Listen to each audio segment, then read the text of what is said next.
Revolution Radio.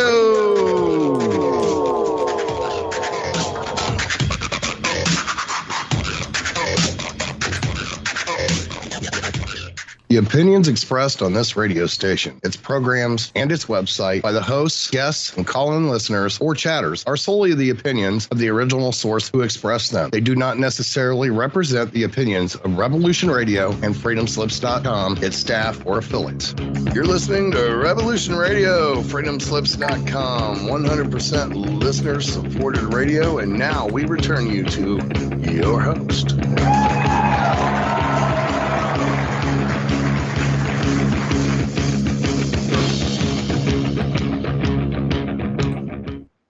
Welcome back to Dave and Mackie's Shiny Side Out, show number 6. Woo! 600, that's a lot of shows. Some people might know something. We know something, and we like to share what we know. And you don't have to meet a threshold of evidence for us. We just want to know your story. Mm-hmm. But most importantly, this is listener-funded radio, which means if you can, please donate. Anything that falls is good. Crypto is good. Anything, any kind of money, really. If you can't, hey, we dig it. Times are tough. I mean, have you looked at the petrol price? It's insane. Mm-hmm. So maybe you can tell somebody about the show. Family, friends, strangers in the street. They won't forget it. If you accost a stranger, hey, listen to Revolution Radio, man. Who cares? Don't hurt me. Don't do that. But yeah, if you can do that, that'd be great. And some of those good folk might be able to donate. That would be awesome, right? Because we need it. The station needs it. Now, well, Dave and I, we don't get paid. I can tell you that. There's no money involved here. No money changing hands. That's just not how we roll. But we do like to stay on this platform. And if you can help us do that, that would be great. And if you enjoy what we bring to you and the other shows, the other hosts, you know, it's there's something for everyone, and you're not going to love everything. I'll tell you that right now, right? You're not going to love everything, but you're going to love some things. It would certainly be a special kind of person that liked every show that's on the station. I would be astounded if there was something like that. But you know, you're right, Dave. You never know. Special is the new normal, maybe. What? No. Oh, I appreciate all the hosts and all the shows and all the topics they talk about. Totally. Get it. But because it's so varied, and that's why I'm making my comment. 100%. 100%. Now, this is show number 600. And as such, we're going to talk. It's going to take forever, though. Okay, so what we started doing in the beginning, in the beginning there was the word. No. We at show 100 we started to look back and then sort of try to draw an arc as to what it all means, really, to be honest with you, and how it all hangs together. And we had started this journey, both Dave and I separately, many years before we even came anywhere near this radio show. But then it has evolved into something we like to call the hypothesis. And it is sort of an explanation, maybe even a new cosmology in a way, as to what actually is going on, what is happening here. And over the last 12 years, we've been privileged to look at a lot of research, a lot of evidence, talked to a lot of people, looked at a lot of science too, because the thing people maybe don't get, Dave, is that we love science. Mm-hmm. I really, but I'm talking about actual science, where the data, you just follow the data, wherever the data goes. That's where we're not looking for confirmation bias at all. No. At all. Mm-hmm. But it just so happens that all the stuff that we've uncovered and everything we're looking at, every single show almost, points in the same direction. That's right. Okay. And our hypothesis isn't really all encompassing. It's not one where every piece will just fit because it's just so big. not at all. But we also take seriously, though, and this is important to understand, we take seriously the non-traditionally empirical science evidence, if you will, the anecdotal evidence, the evidence of myth, legend, even fairy tales, because you can't just dismiss it. And again, or even the knowledge of local peoples. Mm-hmm.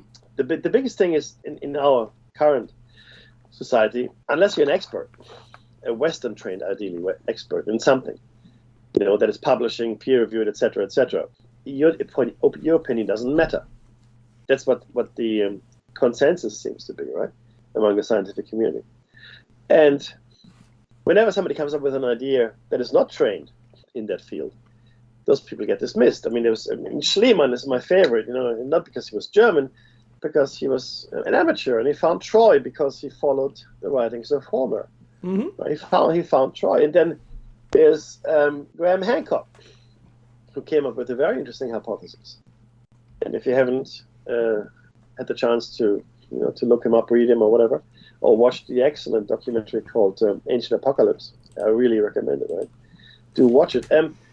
Dismissed. Robert Schoch, even though he was a Harvard-trained geologist, has been made the laughingstock because he said this thing is very, very old, 12,000 years, because it's water weathered, not sand weathered.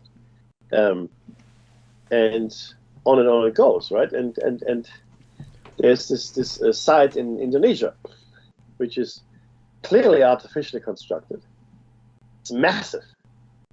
And still scientists, archaeologists specifically, won't recognize it as an archaeological site. Okay. And there are many other examples of What about the submerged one off Japan? That's a very good one as well. Yeah, absolutely. Elizabeth Steen McIntyre, the lady the in America seller. there was the florist. She said, "Oh no, my evidence shows that it's this old," and it was out by tens of thousands of years to the accepted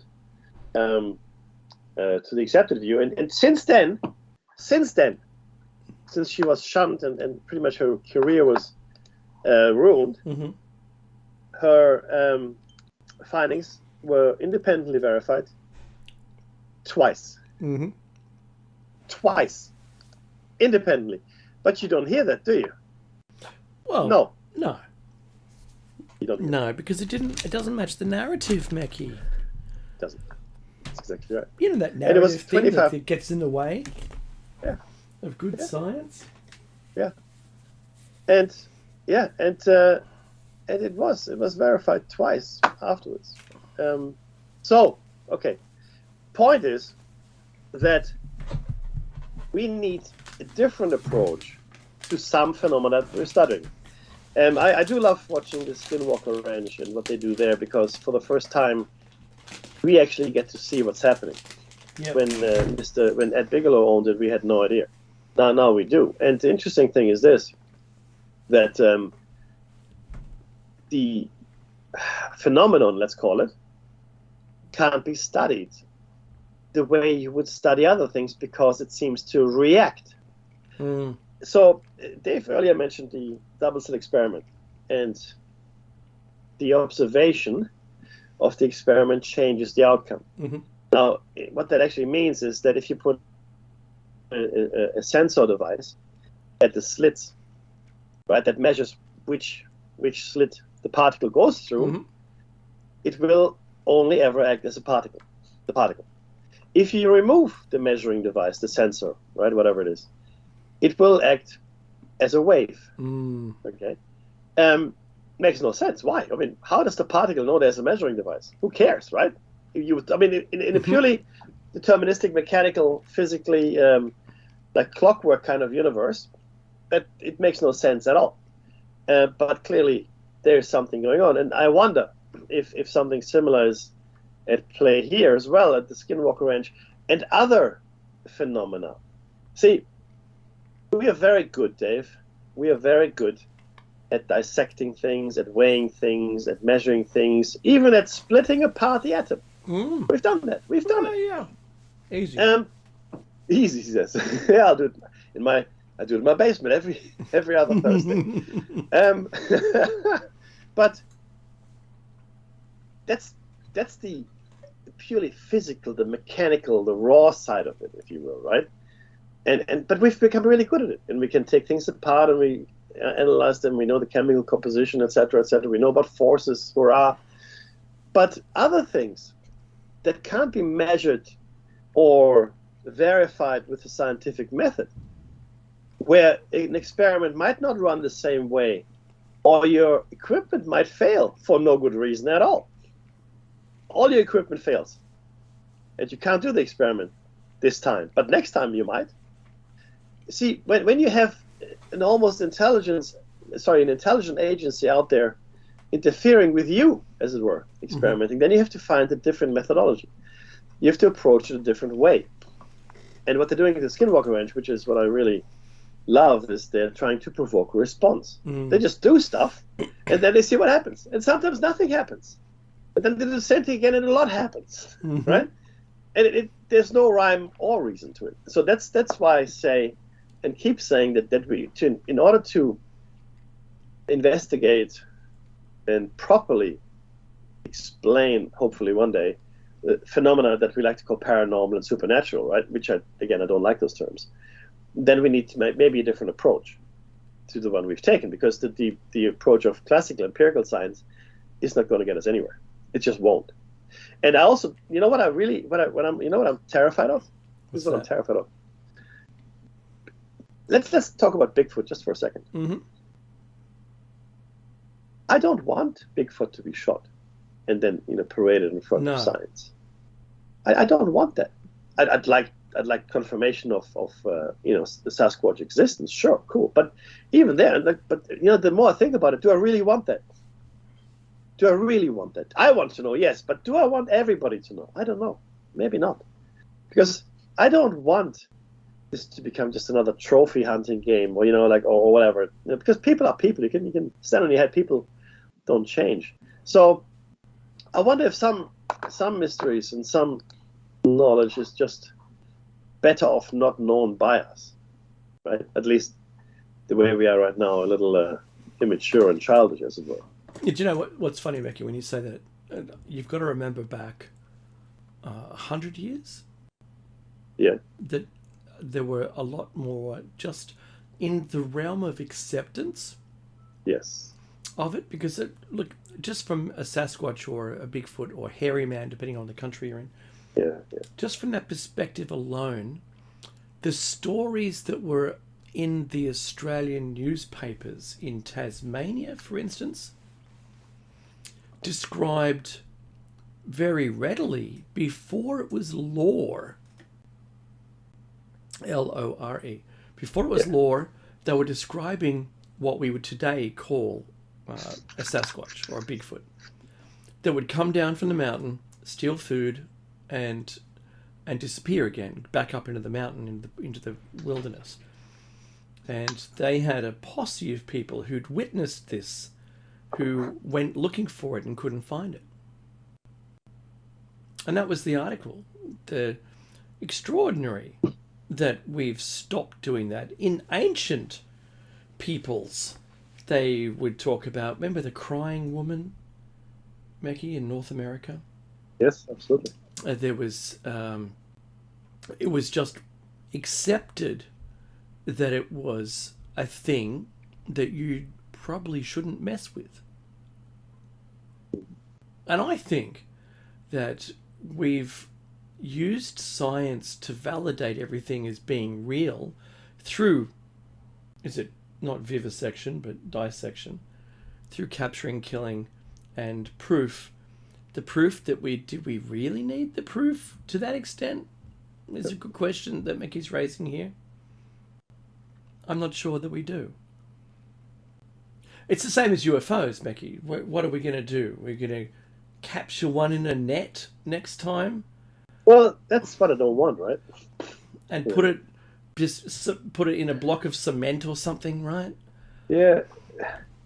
Look, that's what we've done with everything. We would put everything into a zoo, and initially for fun, now to preserve them, because we hunt to extinction, and then we put them in a zoo to make sure they don't go extinct. It's just it's the greatest irony I've ever come across. Or we eat them and then breed them. We breed them like there's no tomorrow. And right. you think if we stopped eating the food we eat, they would honestly run out. There would be no more. It's absolutely true. There was Now, wait. There's a very funny segue here, Mackie. I'm sorry, my brain does this to me all the time. There's a person at an inquiry somewhere. It's not known which one, but it's presumed that it's someone stating that which is just stop using plastic. And the fellow says, in defense of plastic, your glass lenses, they're not glass, they're actually plastic. So you wouldn't be able to have the lenses or the frames because that's plastic. Your phone, that's got plastic in it, right? I think earrings, the buttons, all these things that the person had about their person needed plastic to exist. Said, well, if you can find some alternatives for those, that'd be great, right? But until then, it's plastic. And they seem so demoralized. They're calling for the end of plastic, but them themselves were like fanboys of plastic because of all of the items they had. I love that. It's the same as a vegetarian when someone says, I don't want to eat meat because it harms creatures. And I say, well, if we grow meat, right, no creature was harmed. And I said, they go, oh yeah, that's, I wouldn't eat it, but sure, why not? And they go, well, what's going to happen to all the cows when we stop eating them? Yeah. Just saying. And then they're going to move to Madagascar. They're going to start a new life. That's right. What? To the greener pastures they're moving, yeah. That's to pastures. We'd stop breeding them because who's going to feed that many? No one's going to do that. There's still going to be people who go, well, I still want my meat, so... And they'll be hunted to extinction. It just makes sense to think about it like that. So, unless we, dedicated a whole island on the planet just to put them there, and not allowed to go there anymore. Just Cow Island. Yeah, cows. Probably think not about Manhattan. It only has cows, pigs, sheep, goats. It has all these creatures that we can't. And chickens, lots of chickens. So I think it's really silly, Mackie, but I'm sorry that I took your point away from you. No. That's perfect. I was just going to go into our little text here.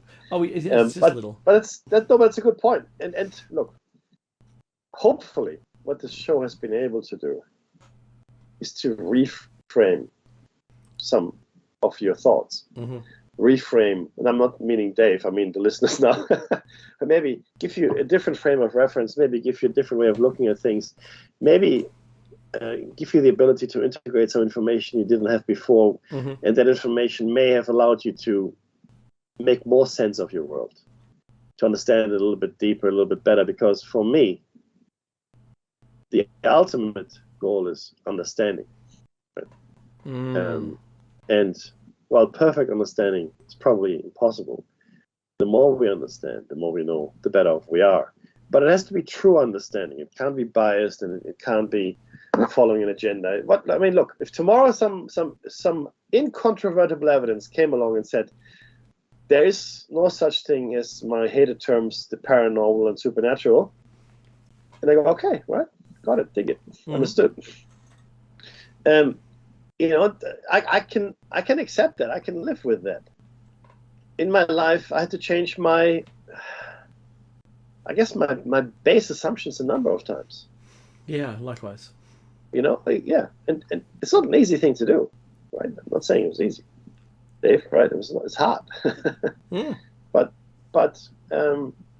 it's something that is necessary. And again, this radio station or radio stations like this, or people that are on these stations or write books like this, or are out there in the world trying to go beyond the knowledge that's acceptable, not accepted, but acceptable for society. We should really encourage those kinds of people. We should allow them to do these things and not just make fun of them and try to cut them down.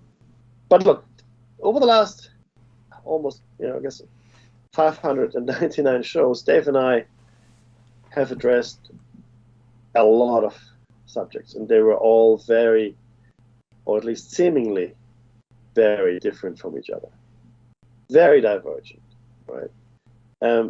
What this show is, show number 600, and in the next couple of shows after this couple of shows, look at this. That's here's to optimism. What this the 100 cohort is, 100, 200, 300, etc., 400, now 600. What they're designed to do is to bring it together and explain our hypothesis a little better. Now, it has taken us, I want to say, 8 to 9 years to fully explain it, and then a text of 100 pages to condense it, if you will. Mm-hmm.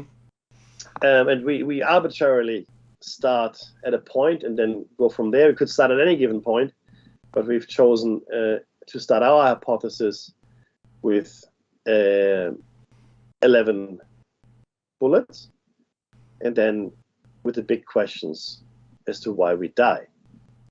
Because ultimately, I mean, I don't care who you are, for the most part. Death is something that's going to come your way, for the most part. And so it affects by far more people than anything else. Okay. In fact, this was written 12 years ago, not 9. Anyway, but we have brought to you a whole bunch of stuff, and there's a common thread, and there are links between these things. And Dave and I will just quickly run through these for you, and then go into down the rabbit hole. So we have spoken about ancient high civilizations. We've spoken about ancient technology.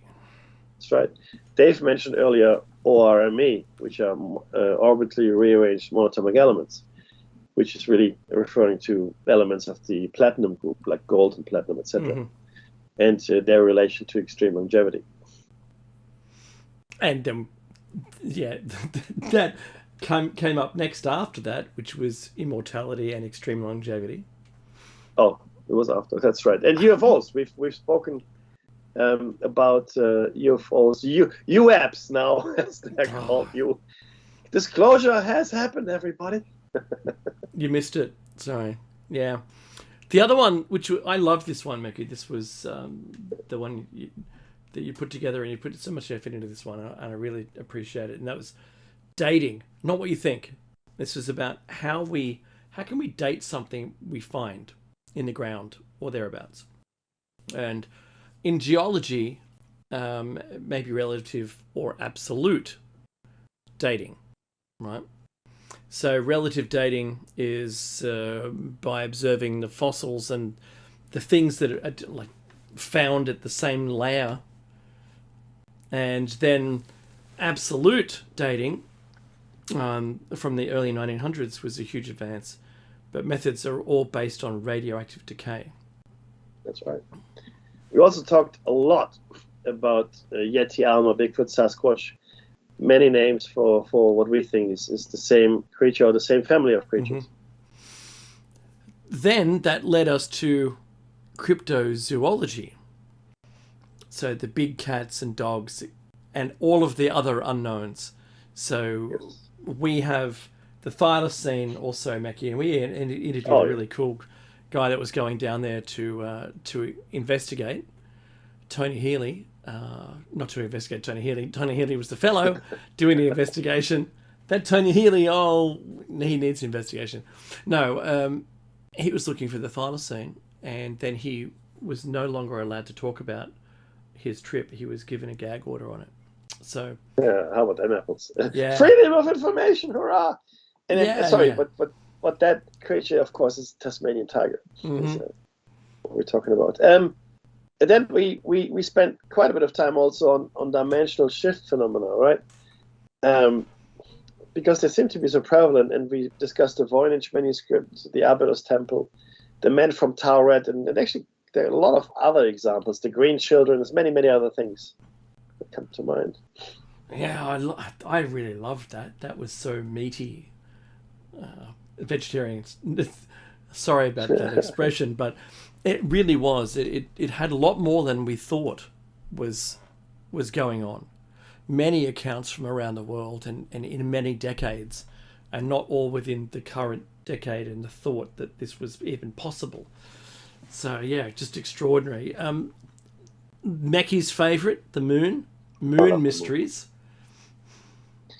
And then, of course, related very, very closely were the potential NASA cover-ups. So not just NASA, but ESA and other space agencies. But NASA seems to be the one that seems to cover up the most. Yeah, that's true. Then, vanishing people, or people who have vanished, just in like thin air. It's like the 411 people, yeah. But this was a different set of people. Yeah. This was probably one. I think this was the first time we got barred from YouTube, and I think this is 9/11 and the history. And this is important that you understand. There's a history of false flag operations. Yeah. Then we looked into déjà vu, which is a French word for having seen. It's a past tense version of seeing something, but you've already seen it. Having seen. Endlessly fascinating. And all of its variants. Yeah. You had déjà vu, I've had déjà vu. I acted totally against my déjà vu, and that was the strangest thing that ever happened in my life. That's right. It really was odd. Might talk about that in the future again. We also talked about ghosts. And because the thing is this, there seems to be something there. And now, with video cameras almost everywhere, there are a lot of shows out there in the world. And, you can say it's all hoax, et cetera, et cetera. Okay, but you know what? Like with any phenomenon, only one has to be real. Only one video, only one recording. And there's a lot of evidence out there now that is pointing to something in this space. Yeah, totally. And I related my own experiences with ghosts as well, which I can't say that I can verify. If only it's anecdotal, and you must. I'm not lying to you, right? So I thought that was really interesting. The mind body, that's the separation between the mind and the body. Problem we raised. That was great. That was very long. That was a really good place to start having an understanding about who we are on the planet. Correct. And really kind of integral to the hypothesis is, of course, the mystery or the proven fact, depending on who we are, of reincarnation. Yeah, the amazing examples of young children being able to recount their prior life. Oh, yeah. Even to the point of that it took researchers a long time to dig up the detail to confirm that it was real, that what they were saying was the truth, right? Because they wouldn't say reincarnation was real, but they could say what they were saying was real. One of my favorites, ESP and remote viewing. But, you say remote viewing, there was also remote killing, and I'm looking at Montauk and all these people who were registered psychics. Uri Geller was one of those, registered with the CIA. It was, if there was nothing to it, then why did the governments of East and West spend so much time and money on it? I'm just saying, right? Underground facilities, Mackie's secret. It was all there. Some of it was, they were really fascinating videos, especially by the Russians. We also discussed dreams. Very important, in fact, to the hypothesis as well. Why do we dream? There's no good reason why we even sleep, just to be clear, right? From an evolutionary standpoint, it makes no sense. Yet there we are. And some people have what we call lucid dreams, and different dream states are talked about, as well as dream walking. The subject of dreams is deep and broad. And then we haven't even, I don't think we've done it justice yet. You can see how these evolve. So the ESP and remote viewing and then dreams, because we've thought that where you dream is a place that you can connect with other people. Maybe that's the origin. Maybe that's where we really are. Yeah. Yeah, it's extraordinary. The quantum mind and biocentrism. As we know now, as scientists tell us, the brain seems to be a quantum construct. That's right. It seems to utilize quantum processes, which explains why you can hold two opposing ideas in your mind without going insane, for example. Oh. Yeah. Yeah, you're very skilled there, Maggie. Very skilled. Yeah. Well, then, at least the next are sort of, it's sort of a theme along the same line. The holographic universe we spoke about. The electric universe. And then, of course, the universe as a simulation. And I found the stance that scientists and mathematicians specifically have on this fascinating, because they said, statistically speaking, it is much more likely that we're in a simulation than not. And I looked at the math behind it. Like, from a statistical point of view, it makes perfect sense. I'll be honest with you, it really does. Well, I'm going to thank Max Planck for my version of why I believe, because he has what's called the Planck length. If you rolled a ball or pushed an object in space in 3 dimensions, it would come to rest at exactly one of those points in the universe.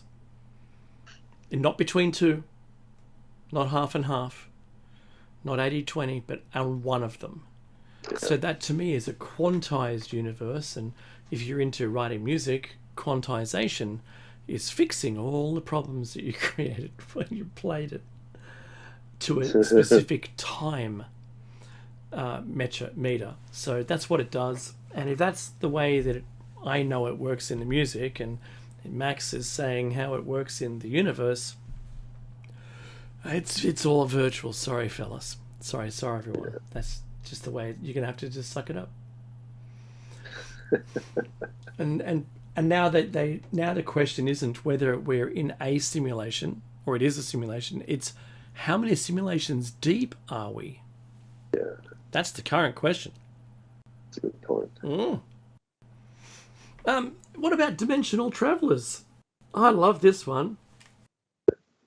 See, yeah, with this one we went into shifts anomalies rather than just dimensional shifts, and looking at it from that point of view. But here we had some specific evidence around the bell, the skinwalker wrench, and other things, where there seemed to be more to it and more controlled. So initially we looked at it as a naturally occurring phenomenon, but it seems there's a controlling intelligence or controlling science potentially behind it, which of course is endlessly fascinating. Yeah, 100%.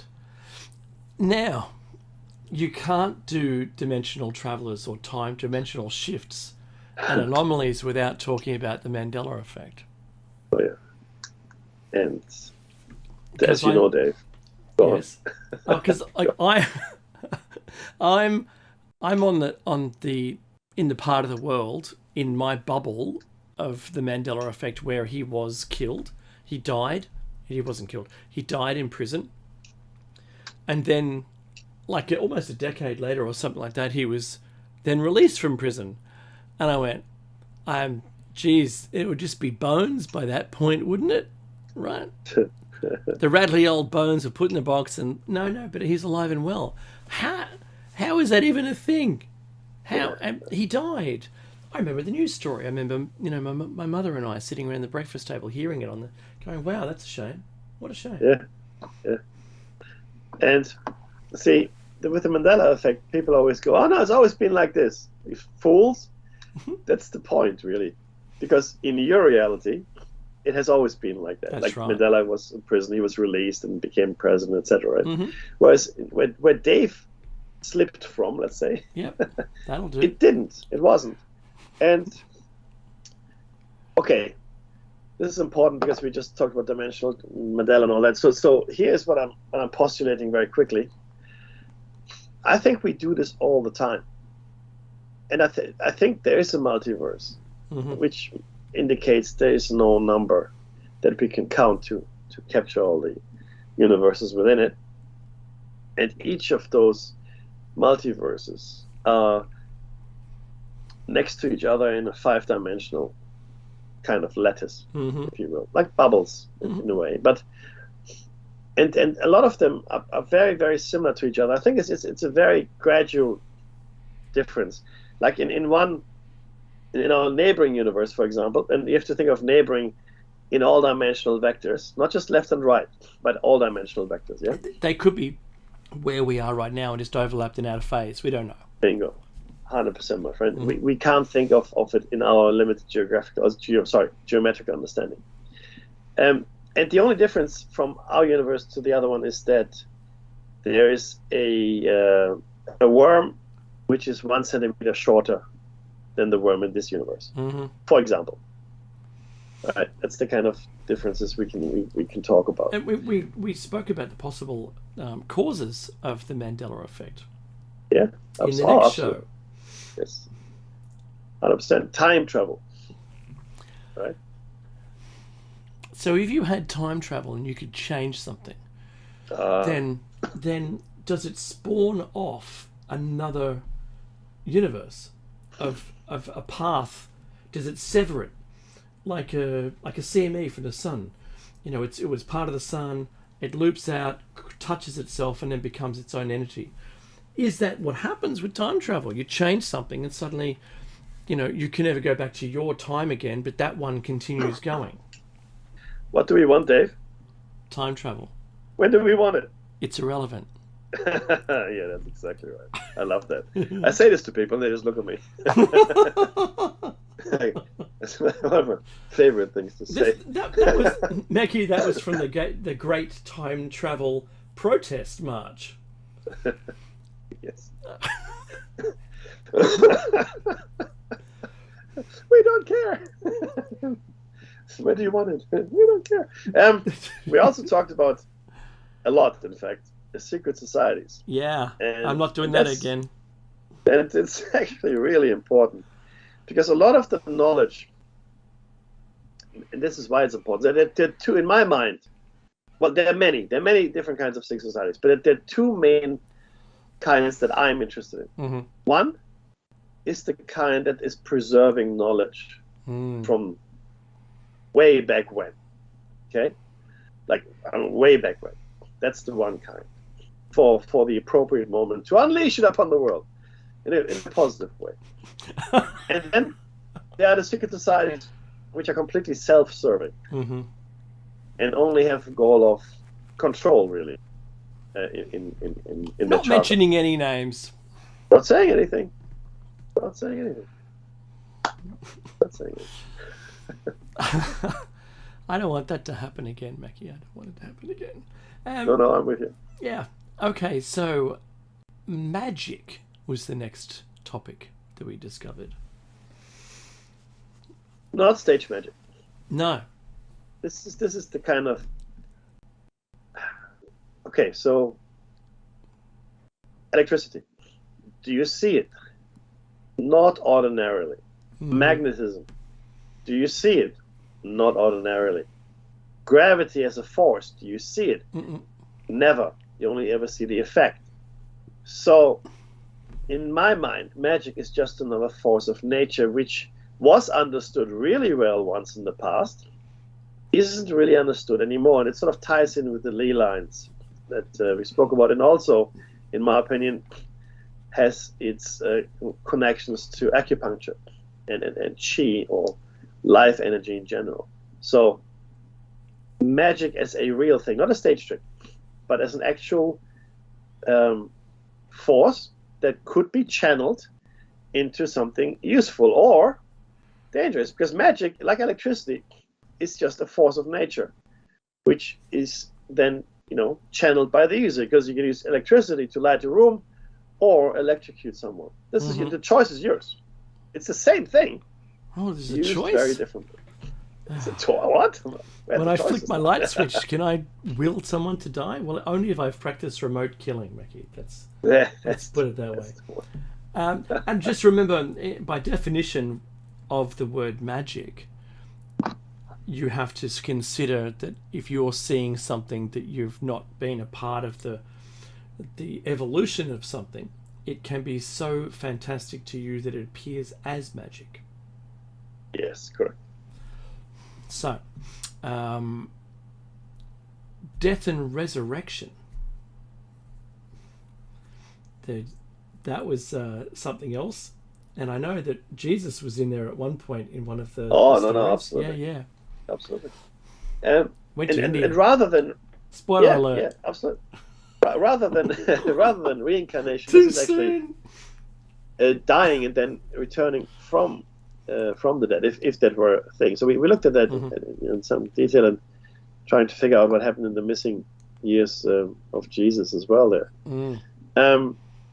Mind control in all its forms. We are exposed to mind control every single day, Dave, as you know. We are. I'm a happy and sometimes in not really subtle forms either, right? No. So I think Homer says, "I'm a chicken, Marge." That's right. Do you remember the patents we found for these machines? Yes, that's right. I mean, what? Because you can talk about all day long. You say, "Oh, what a nonsense kind of thing." There are patents today in the U.S. Patent Government Office that for all intents and purposes, are mind control machines. That's right. And they were granted a patent, and with freedom of information. They weren't just, discarded. No. Yeah, that's it. Oh, this is bad technology. Let's not use it. Yeah, let's never use it. Never use it. Sure. That's a good idea. Yeah, fire that guy. So, Solaris talks about psychotronic weaponry. Okay. That's an artificial, say telepathy, but mind control, where you can control somebody, right, remotely. Yeah, she talks about that. But today we're bombarded with social programming through social media, and don't believe it isn't happening, because that's when they've got you. I plagiarized Bart Simpson's quote about blinking. So considering it for what it is, and how we're being influenced to do one thing or another. I think that's that, and in all of its forms, Mackie, just like They Live, your favorite film. Oh, They Live, We Sleep. Mm-hmm. No, I do love that. And then I think this great long con in history, the fiat currency and the monetary system, fractional reserve lending, right? That show was one of the longest show cycles we did. Mm-hmm. And we did a lot of research, and what we found out was just, wow. If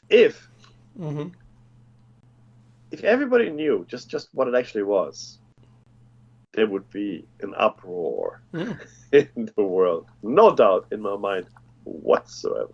In fact, Becky, imagine if you were pitching the idea today where we didn't have it. Yeah. Oh, dude. Uh-huh. If I had come up with it, sweet bananas. Absolutely, my friend. 100%. Yeah. Because I'll tell you, that's the real magic right there. Oh, that's look, the power that came with that is almost beyond comprehension.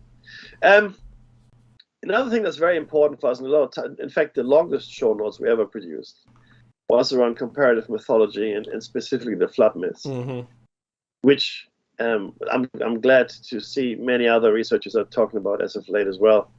That they're just everywhere. They're not just cultural artifacts, like or cultural bleeds from the Judeo-Christian Bible into other areas of the world, because they're so different. These stories, they're the same somewhat, but the difference is really defined their reality, in my opinion. So I just want to say something about this, Mackie, because when I grew up, the only flood myth that existed, or sorry, let's not call it myth. The only flood story there was biblical. Yes. That was it. Yes. Yes. So you either believed it or you didn't. Yeah. The actual stories that we unearthed during this research from all around the world have been there since it flooded. Uh-huh. It wasn't just biblical. And that was what Mekki, I'm going to say this, Mekki, you loved being able to expose that they were different, and it was the differences that made them special. Yes. Because absolutely. cultural bleed would mean that they would have been all the same. Absolutely. But they weren't, and that was really powerful to learn that. And that turned me around on the flood story itself and the biblical floods. And now we know since then that there were massive meteor strikes, Mm-hmm. and all the information that was put together is now being found scientifically and geologically to be true. And the effects that these stories talk about would be the stories you would say in those particular regions around the world, given what you had discovered that just happened. And I think that is more powerful than anything else. Oh, good. Good. Which brought us to a more sobering subject, which was the Agenda 21. Mm-hmm. As well as Ebola and other diseases, which is interesting actually, because what the hypothesis predicted via an algorithm, Mm-hmm. believe it or not, was a massive event in 2020. Yep. And I'll be honest with around you, about the 7.7? 7.76 billion. That's right. That's right. I'll be honest with you, Dave. I didn't think anything was going to happen. Mm-hmm. I didn't at all. Nothing is going to happen. What could possibly happen? Suffice it to say that the algorithm made use of the Fibonacci sequence. Mm-hmm. And Nature's wonder. yeah, and then all of a sudden, 2019 had some really bad fires, you remember, and then it's something like a virus. At the beginning of 2020, this stories of this virus came, Mm-hmm. like there was getting loose out of Wuhan in China. And we were following it almost religiously, Dave and I, the Mm-hmm. numbers, etc., etc. And all of a sudden, it just blew up. As well as, interestingly enough, that same year, the elders here in Australia went to Uluru Yep. for a, I guess you could call it in Western terms, a frequency adjustment ritual, if you will. Right? And I'm just thinking, if it hadn't been for the pandemic, not the pandemic itself as a fact, but the fear it generated, Mm-hmm. the uncertainty, right? Mm-hmm. Which depressed, I think, in my mind, the human capacity. It was the biggest disruptor to that frequency. 100%. And I wonder if we had not all spontaneously ascended, if it hadn't been for that pandemic. Because it was the ascension correct event that their elders had planned that this was when it was going to be. Yeah. And I didn't know that. I had no idea. No, we didn't know. Neither of us knew. Yeah. No, we just built this algorithm, which is a little bit terrifying now, to be honest. And then one of my friends said, "Are you going to come to this thing?" I go, "What's that?" "That's the Ascension event." What are you talking about? Oh, and then we learned the whole history, and as I said it to Mekki, we go, "What? What now?" Yeah, I know, right? What? It lined up. Everything lined up. Yeah. This is my point about confirmation bias, okay? Mm-hmm. We didn't go looking for this. It just presented itself as a piece of information. We go, you've got to be kidding me. Really? Mm-hmm. Now, we are saying something is going to happen in 2020. That's a shot in the dark, but it could happen. It could happen, right? And then let's say something happened, and we go, okay, well, look at us, wonderful. Then to have confirmation from the indigenous elders as to their activities, Mm-hmm. for me, put it on a whole different level. Because we didn't look for it. the information presented itself, and we go, holy moly. And we see this. The point here is we don't have to shoehorn anything into the hypothesis. That's really the most compelling thing when it comes to it. Mm-hmm. We're not trying to make things fit. We're trying to tell a story. We're trying to tell the story of us. That's what we're trying to do here, right? That's really what this is. Which brings us to where we are now. Linguistic mysteries. Another fascinating subject, Dave. And then of course that goes straight into telepathy and the original language, which we just finished. The language confusion, linguistic mysteries. I mean, how language distributed itself, and it's clear that some kind of catastrophic event put isolated language groups into the world. But it's also clear that telepathy, it seems that telepathy might have been the original language. Totally. Which was then taken away. And then, of course, we talked about myths, legends, folk, and fairy tales. 100%. In German, or in the German-speaking world, fairy tales are studied in a very serious fashion. Yeah. They really are. Mickey, to make the point, most of the ancient civilizations had a dragon. They didn't talk to each other. They had dragons. Fairies at the end of the garden is a thing. Little people, tiny people. Yes. Right. So there were those. Plus, at the last disaster, the Hopi Indians said that they went underground and lived with the ant people. Yeah, that's right. That's exactly right. Yeah. So you do need to, because there is a nugget of truth in each of these things.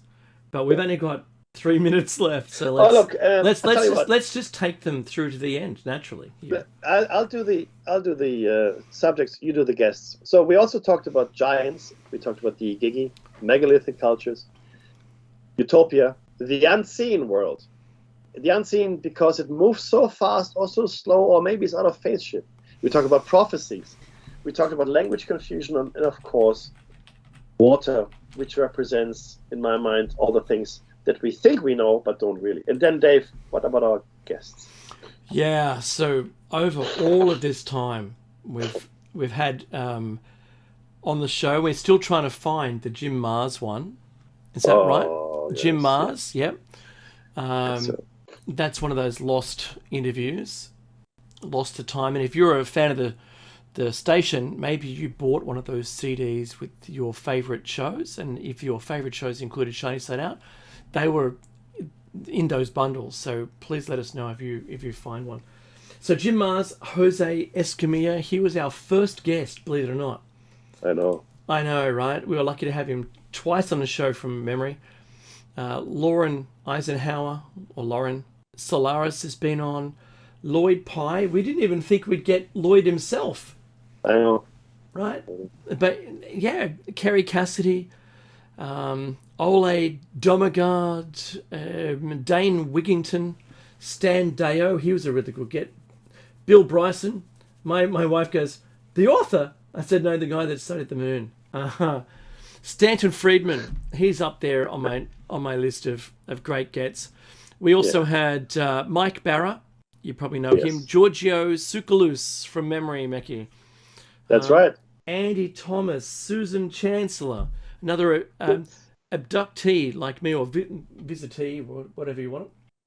But her and I, even Meki can confirm this, after the show we're talking about stuff that we wouldn't talk about on air, and our stories are identical. Yeah.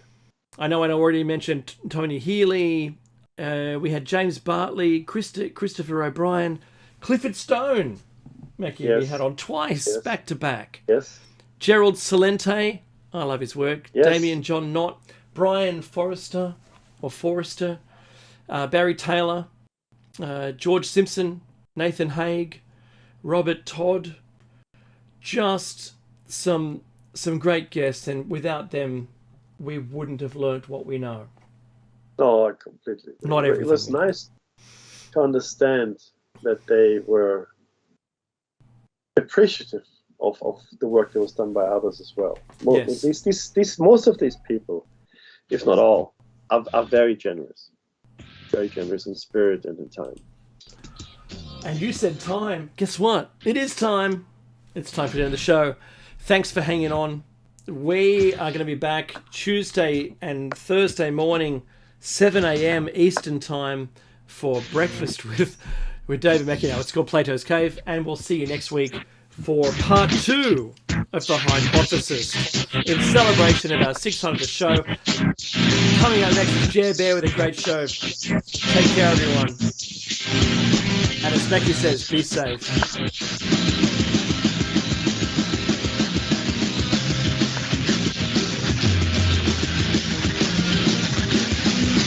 Thank you for